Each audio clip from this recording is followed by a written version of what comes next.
Sir, if India already has so many missiles, Yes, yes. you know Chow Sahab, India has Agni 5 with a range of 5,000 kilometers, 6,000 kilometers, Agni 4 with a range of 4,000 kilometers, Agni 3, Agni 2, Agni 1. Chow Sahab, why is India launching so many missiles?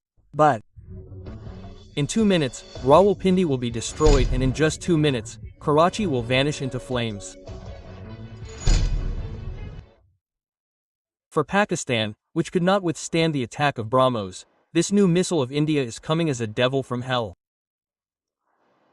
This missile is India's Rudram 3. India's invisible hunter that can destroy the eyes of the enemy's radar. DRDO has created history. A single missile 5 times faster than the speed of sound, many faces, sometimes a radar killer, sometimes a bunker buster. India has created a magician of war. It can fight, and it is indeed so, with the amount of weapons they have and the speed at which their economy is growing, and I am actually surprised by the way the Modi government has made such a stroke that. Look, Asia has always been suppressed by the West, if any country has emerged strong and brought itself forward, then it is India. Modi, he does not stop, he does not stop. News is coming that once again this air-to-surface missile is going to be tested from Su-30 MKI. The biggest arms importer of defense spends a lot of money, around $76–77 billion. Now it is even more obvious that they will invest in defense because they call them China a big country. They successfully conducted the launch trials of Rudram 3 for us. Actually, our Sukhoi 30 is the most suitable fighter jet for this missile. On February 23, 2024, Sputnik reported that the Indian Air Force had completed modifications to the Su-30 based on the Rudram 3. This means that all the necessary modifications had been completed. In March of this year, Sputnik reported that the Indian Air Force was working on a project to make the Rudram 3 the main weapon of the Su-30. I will explain the reason for this, but before that, let me explain what makes the Rudram 3 so special that it is being called a nightmare for Pakistan. This 6-meter-long and approximately 1,500 kilograms missile features an advanced air-breathing motor and a solid fuel propulsion system. For guidance, it uses an inertial navigation system, GPS, and India's own indigenous navigation system, NAVIC. A dual-mode terminal seeker makes it more accurate and precise. It also has electronic countermeasures capability. The missile has a range of 550 kilometers. Its speed is Mach 5. In other words, it can be called a hypersonic missile. Please note, friends, Mach 5 means a speed of 6,174 kilometers per hour and a range of 550 kilometers. That's why I said at the beginning that it can destroy almost all of Pakistan's major bases in just 2 minutes. This is the third missile in the Rudram series. Rudram 1 and Rudram 2 have already been deployed. Let me explain the difference between these 3 missiles, which will give you more clarity. The difference is that Rudram 1 has a range of 150 kilometers and a speed of Mach 2, meaning it's twice the speed of sound. If we talk about Rudram 2, its range doubles to 300 kilometers. Its range is comparable to that of Rudram 1, and its speed is also more than double. 4.5 Mach, meaning 45 times faster than sound, and Rudram 3 reaches 550 kilometers. Rudram 3 has a range and speed of Mach 5, meaning it's 5 times faster than sound.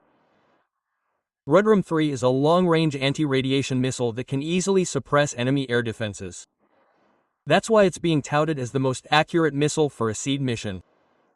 But the problem is that the missile is quite long and heavy. It's 6 meters long, and 1,500 missiles have been spotted inside India, following the clashes that have erupted on the Pakistan-Afghanistan borders. Tensions are running high. It's also being reported that the Pakistani government has sent truckloads of Afghans, telling them to leave and find shelter elsewhere. So, I think what's visible from here is that the Afghan community is saying that this ongoing operation is a Tandoor operation. So, who's burning in the Tandoor? First, we were just discussing the Gaza Strip. You just heard that various OIC countries have been invited. Our Prime Minister Shehbaz Sharif has also been invited.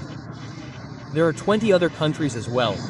Through the intervention of the President of Egypt, Donald Trump has also invited India's Prime Minister Narendra Modi. So the question now is, will Narendra Modi visit? This missile, weighing 100 kilograms, cannot be integrated into every fighter aircraft. Therefore, the Indian Air Force released its heavyweight fighter jet, the Su-30 MKI, for this purpose. In April of this year, news came that DRDO was converting the Su-30 MKI into a heavy strike mode. For this, major changes have been made to the configuration of the Su-30's hardpoints so that it can be equipped with 4 Rudram missiles simultaneously. Rudram 1 and Rudram 2 can also be launched from the MiG-29 upgraded Mirage 2000, the Su-30 MKI, and the Tejas Mk1.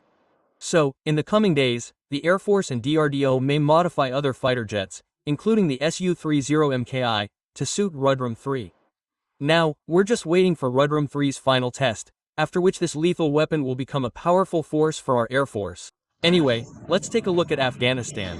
Since their foreign minister, Amir Khan, was released, we've seen him free. If you look at the political scenario, the political hierarchy, there's no involvement from India. There's no contribution from India. Regarding the Gaza-Israel peace talks, America is undoubtedly leading the process. Doha and Qatar are leading the process. They invited Egypt, and other Islamic countries are also leading the process. As a neutral political analyst, I think Prime Minister Modi shouldn't attend.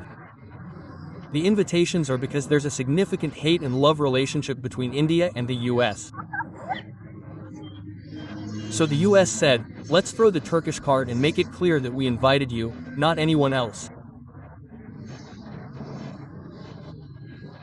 This could also be a negative point for Trump, or for Narendra Modi, saying, given our love and cordial relationship, he invited Narendra Modi to the Gazette peace talks, and if Narendra Modi attends, it could be a point of flex or inflection.